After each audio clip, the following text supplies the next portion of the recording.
Hey everybody, Michael Vincent, the No Bull Logistics News and Entertainment Stench-Free Zone. The ignorant pursuit of hyper-business growth and innovation at all costs guarantees the nearshoring for automakers will not occur.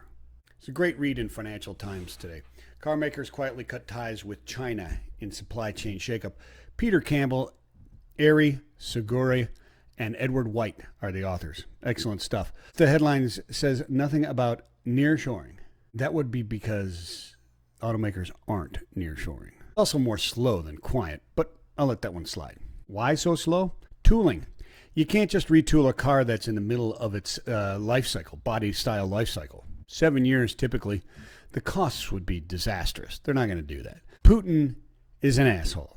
Because Putin is a maniacal, aggressive jackknuckle, automakers from Europe were forced to move production to a cheaper location. China. Surprise! Russia's ally. You would need to build an infrastructure for a technology that's almost obsolete. Almost obsolete? Yes. Internal combustion engine vehicles are nearing their time, their death on Earth.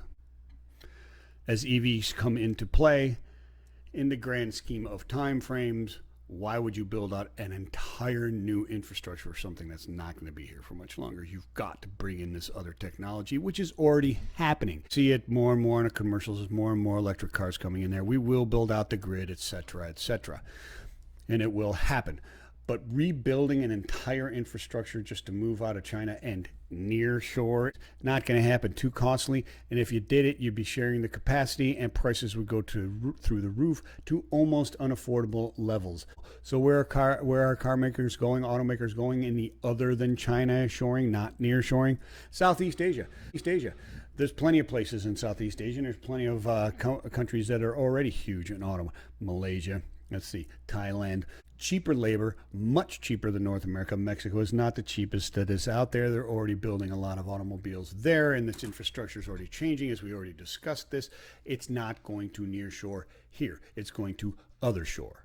And, by the way, those other countries that they're going to go to, India, Southeast Asia, huge car markets. Here we go again.